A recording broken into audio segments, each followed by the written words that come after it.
Estimados hermanos, me corresponde la predicación cuyo título es Vosotros sois la sal y la luz del mundo.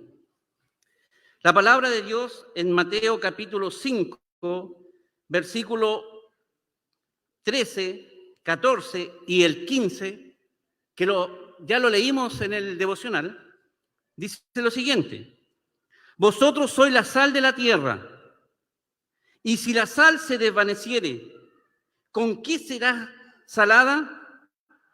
No vale más para nada, sino para ser echada afuera y hollada de los hombres, o pisoteada de los hombres. Vosotros sois la luz del mundo.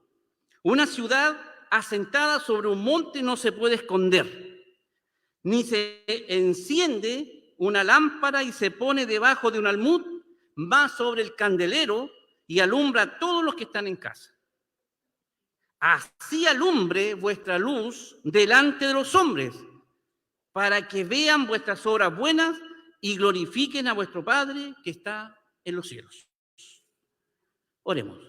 Bendito Dios, buen Padre celestial, reverentemente y humildemente, Señor, acudo a ti para que tú me uses, Padre Santo, Señor, para exponer tu palabra.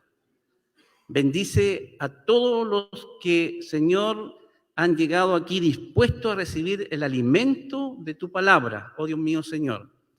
Y como hoy día no hemos recibido un alimento suave, sino que más bien una amonestación, una reprensión, que así lo podamos, Señor, recibir.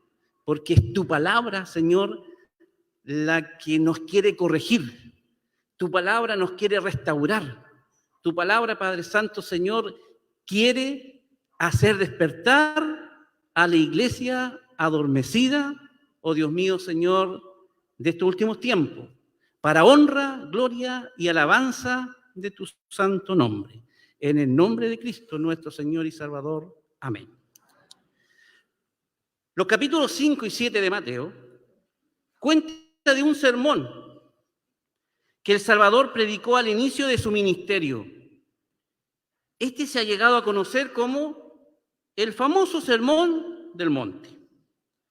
También en otros evangelios se pueden encontrar fragmentos de este mismo, pero Mateo es quien ocupa más escritura y muestra más detalles.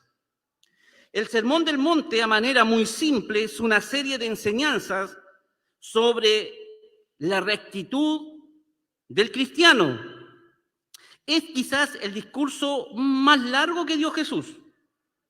En él aprendemos cómo un fiel seguidor de Cristo debe vivir, debe pensar, actuar, hablar y adorar. Tiene temas muy importantes como, comenzando, las bienaventuranzas, como el cumplimiento que Jesús dio a la ley. Tiene temas como la lujuria, el adulterio, el divorcio, juramentos, ojo por ojo, amar a nuestros enemigos.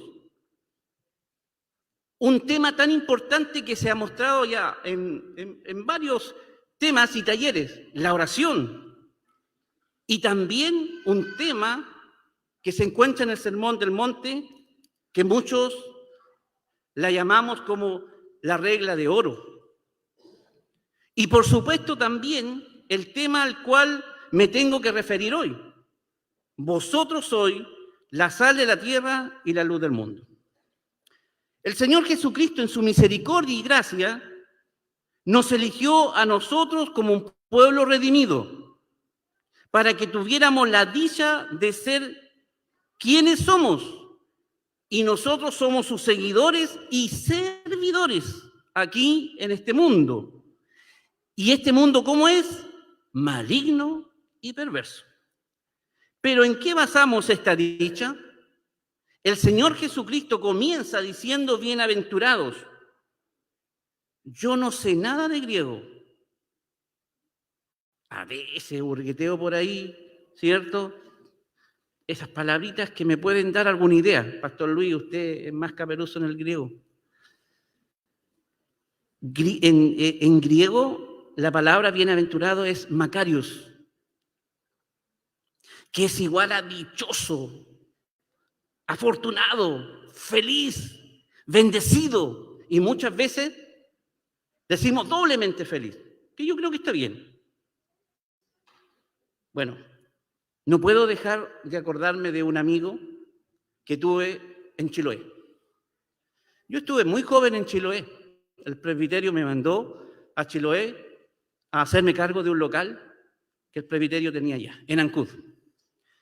Tenía 3 amigos. Uno se llamaba Raúl Barría. Algunos se acordarán por aquí, los hermanos de Castillo Fuerte especialmente.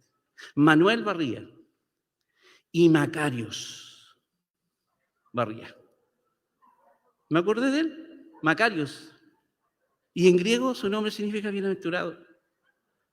Pero Macarios, después que yo me vine, me dieron la noticia que había fallecido. A esos 3 jóvenes yo les prediqué el Evangelio. Raúl llegó a ser miembro de nuestra iglesia. Manuel era simpatizante del Evangelio. Hicimos culto en su casa, junto con su esposa.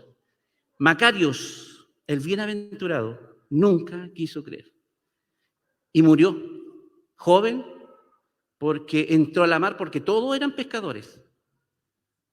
Y entró borracho a su lancha, cayó al mar y se ahogó. Y su nombre era Macarios, bienaventurado. Qué pena.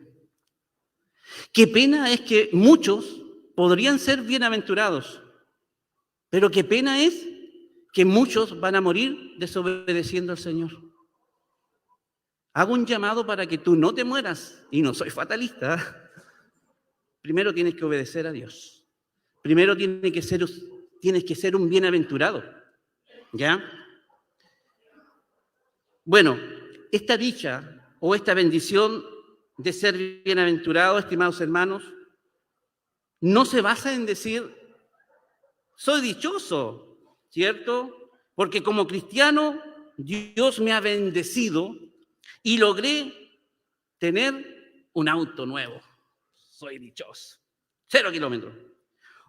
Estoy dichoso, contento y agradecido de Dios porque logré tener una casa.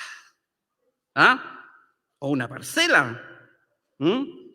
Como podríamos también decir, estoy dichoso porque sin tener mayores riquezas, vivo tranquilo y sin mayores problemas, etcétera, etcétera, etcétera. Más la Biblia dice lo contrario. La Biblia dice que nuestra dicha, nuestra bienaventuranza se basa en ser pobre de espíritu.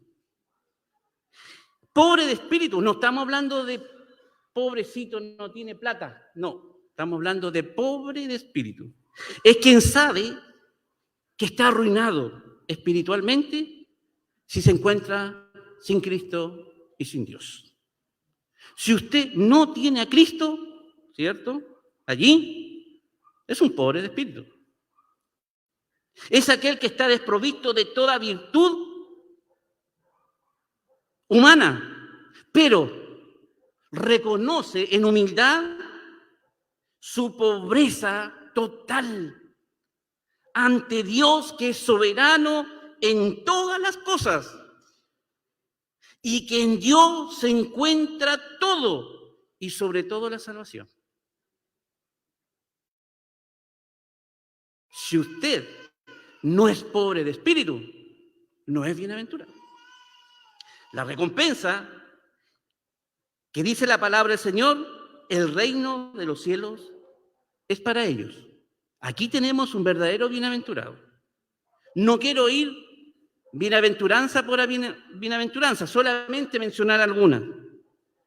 Como por ejemplo, dichosos son los que lloran, o bienaventurados son los que lloran. El pasaje bíblico no se refiere a aquellos que lo hacen en una forma emocional, sino de aquellos que lo hacen con un corazón contrito y humillado. Los que lloran por sus pecados. Yo quiero hacer una pregunta y quiero ser bien franco. ¿Ha llorado usted por sus pecados? ¿Le ha pedido perdón a Dios llorando por sus pecados? Bienaventurados los que lloran. Aquí no es el que llora porque está con problema económico, no es el que llora, ¿cierto?, por un dolor físico, no es el que llora por los problemas, las dificultades. Es aquel que llora arrepentido, ¿cierto?, con un corazón contrito y humillado. Los que lloran por la dureza de su corazón.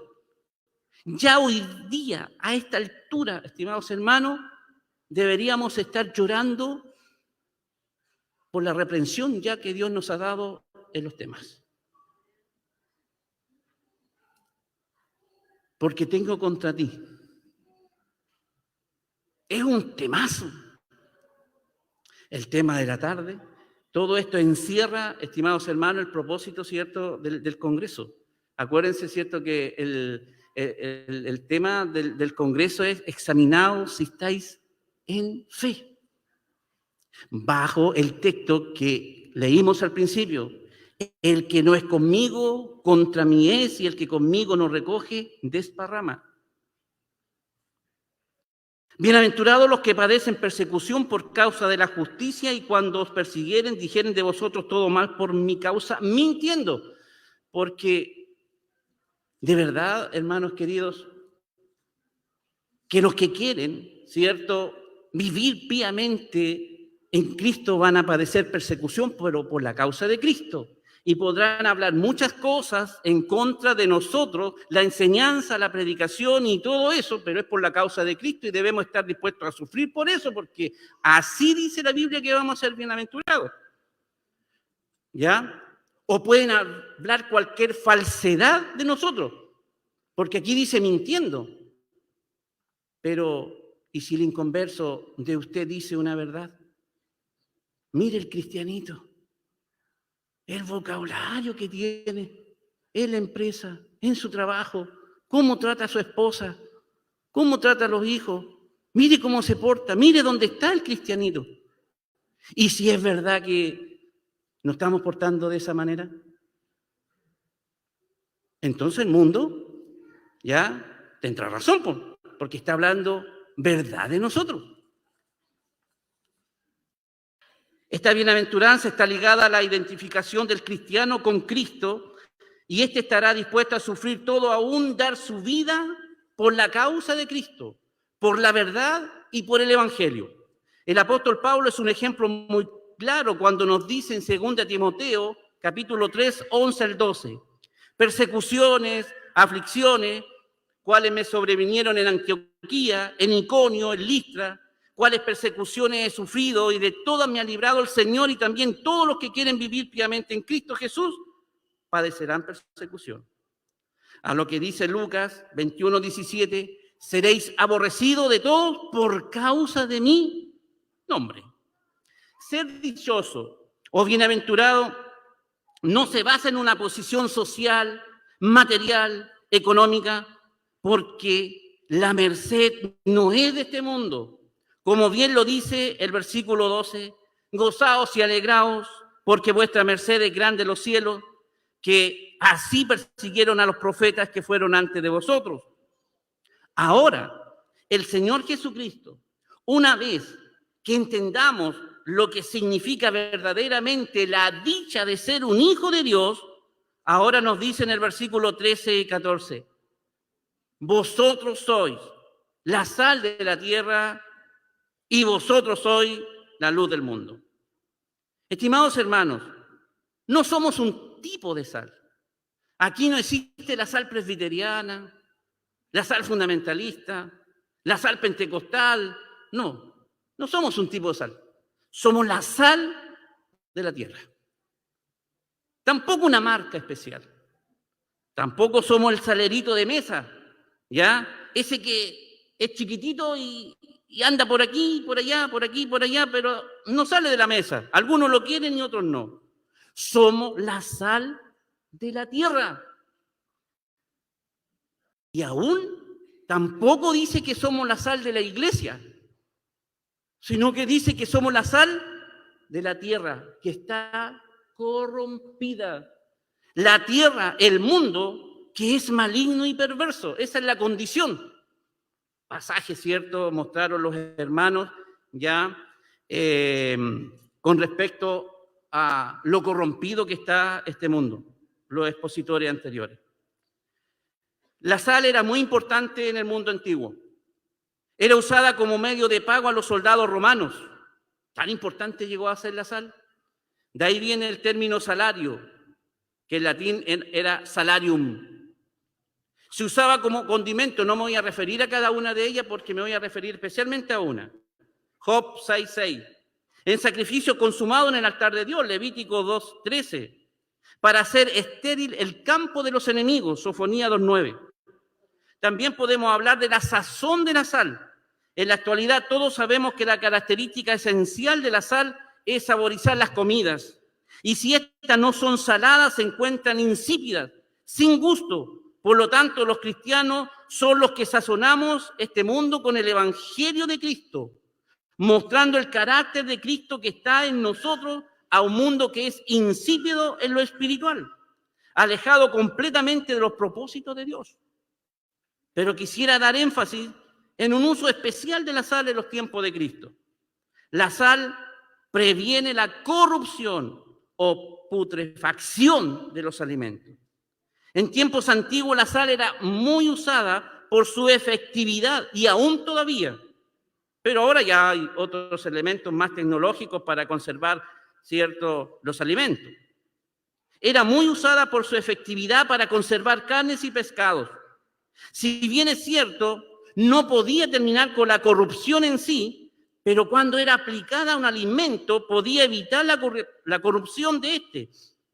Así también la iglesia, que fue ganada por la preciosa sangre de Cristo, que es santa, inmaculada, apartada, que salió del dominio de Satanás, como dice Hechos 26:18, para que abra sus ojos, para que se conviertan de las tinieblas a la luz y de la potestad de Satanás a Dios, para que reciban por la fe que es en mí remisión de pecado y suerte entre los santificados.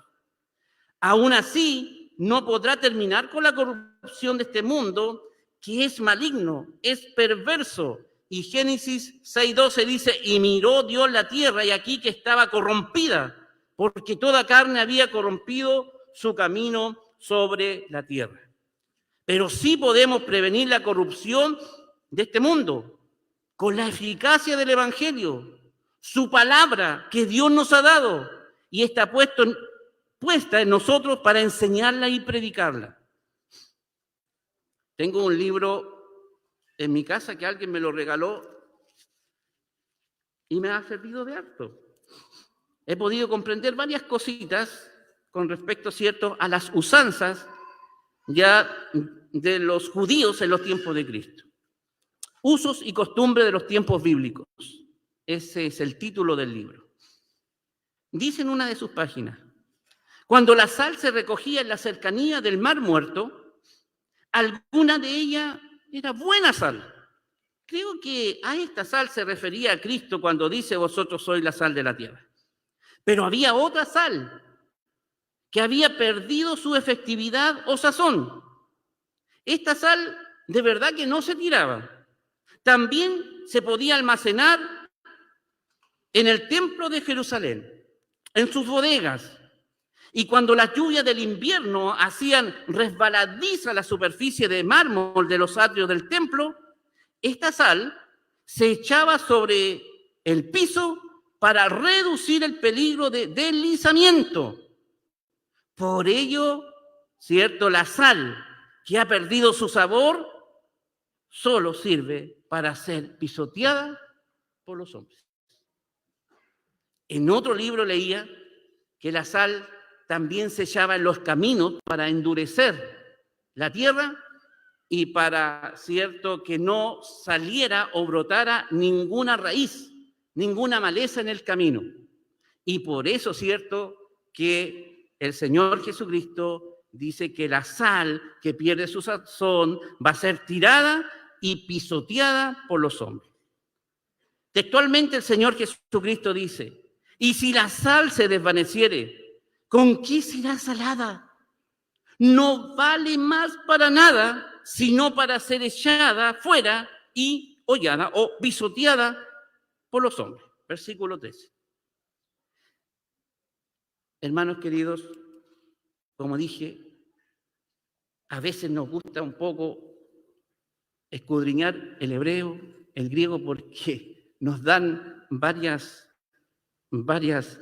digamos, miradas, ¿cierto? Esos idiomas nos ayudan a comprender más un texto y todo. Pero si el Señor Jesucristo estuviera aquí y nos hablara en chileno, no en griego, ¿cómo nos diría? Ustedes son la sal de la tierra. Pero si ustedes pierden su sazón, ¿cómo lo diría en chileno? Esto se me ocurrió a mí, ¿no? Somos buenos para nada. Qué terrible. Esa frase me ofendería a mí. Pero si me lo dijera el Señor, la acepto. Y el Señor Jesucristo nos está diciendo aquí que si usted no es la sal de la tierra, es un bueno para nada. Me cuesta decirlo. ¿Qué está haciendo en su iglesia usted? Dígame, ¿está haciendo algo efectivo en su iglesia? ¿Ah? En la predicación, en la edificación, en la defensa de la fe.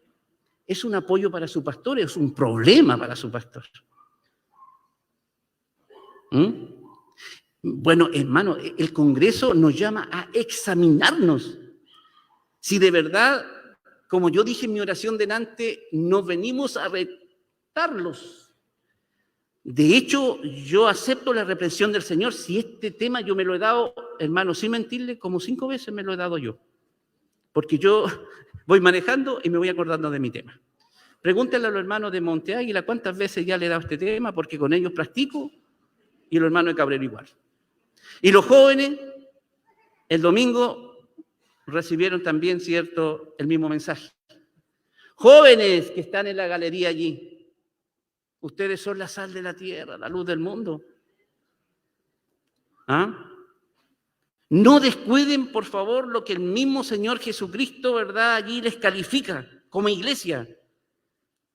¿Sabe usted lo que está sucediendo con las iglesias hoy en día? Con los cristianos en esta era moderna que vivimos. Ateos, humanistas, evolucionistas, nueva moral, religión, pensamientos, ideas liberales, están caminando sobre la iglesia como les place, ¿ya? Y todos estos movimientos están pisoteando hoy día a la iglesia. Es la sal de la tierra y la luz del mundo. Estimados hermanos, no dejemos que el mundo nos pisotee. De ninguna manera. Ninguno que milita se embaraza en los negocios de la vida. Embarazarse, entretejerse, enredarse. ¿Y cuántos cristianitos hoy día están enredados en las cosas del mundo y el mundo se ríe de ellos? No dejemos pisotearnos por el mundo inconverso. Somos la luz del mundo, somos la sal de la tierra. Lamentablemente hay muchas iglesias cristianas que han perdido su sazón. No están impidiendo la putrefacción en sus propias iglesias, ni mucho menos la corrupción de este mundo. Han caído en el enredo de este mundo, han caído de la gracia haciendo pacto con los impíos, abrazando ideología y toda clase de impiedad.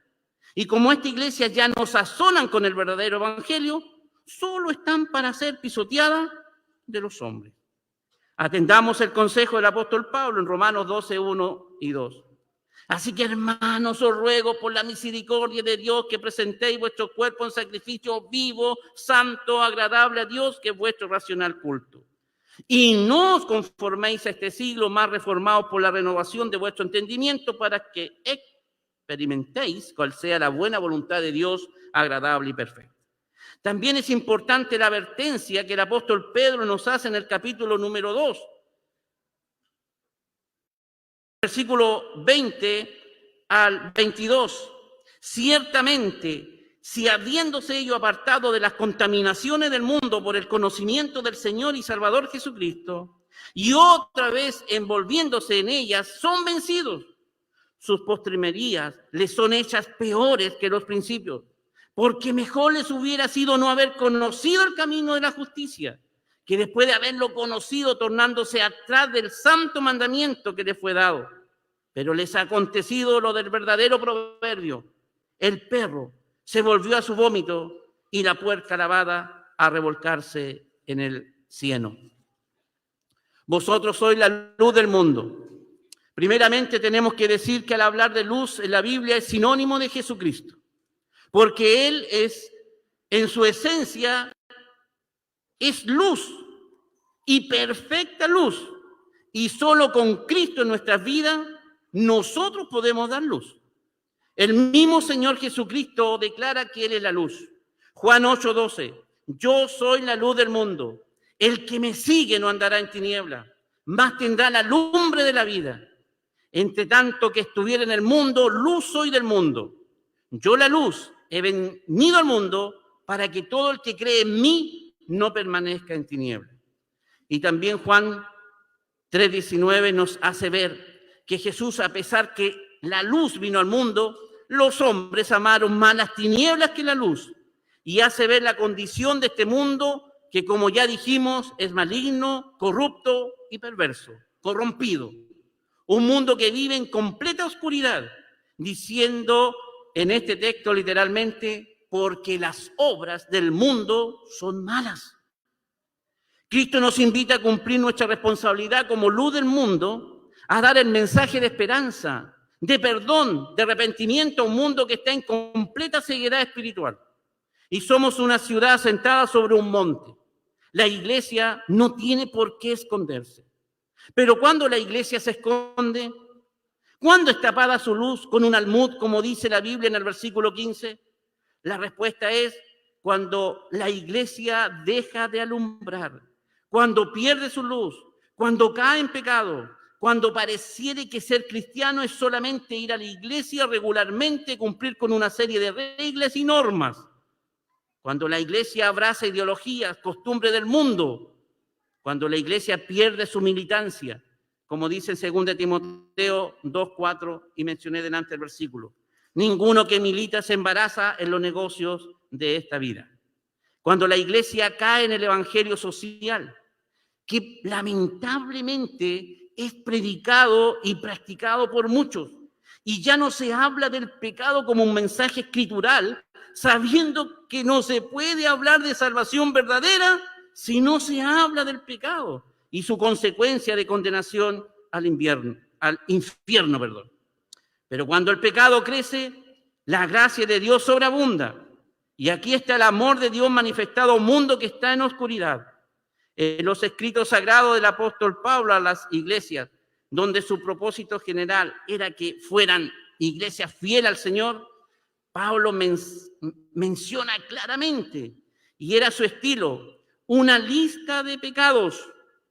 Colosenses 3, Efesios 5, por ejemplo, hace una lista de pecados, y también, cierto, nuestro hermano Álvaro, si no me equivoco, mencionó allí una lista de pecados, y el hermano Fernando después decía en el taller, y estas cosas ni aún se nombren entre ustedes, entre la iglesia. Yo, porque da vergüenza inclusive mencionar la lista allí. Y el apóstol Pablo las menciona: fornicación, adulterio, peleas, ¿cierto?, envidias, borracheras y tanta maldad y pecado. Colosenses 3, Efesios 5 dan ejemplo. Cuesta un poco mencionarlas porque da un poco hasta de vergüenza. La respuesta es muy clara y precisa, y esta se encuentra en el versículo 16. Así alumbre vuestra luz delante de los hombres, para que vean vuestras obras buenas y glorifiquen a vuestro Padre que está en los cielos. ¿Qué más claro? La iglesia, con la luz que Cristo ha puesto en nosotros, debe dar frutos, pero frutos buenos. Se destaca aquí en este pasaje obras buenas, en contraposición a las obras malas de un mundo perverso de Juan 3:19. Esto es lo único que glorifica a Dios. Es el resultado de nuestra comunión con Cristo. Es que llevemos buenos frutos. Los buenos frutos son el testimonio fiel de ser la luz del mundo y la sal de la tierra. Es un testimonio para otros que pueden salir de la oscuridad esclavizadora del pecado a la luz esperanzadora de salvación y vida eterna.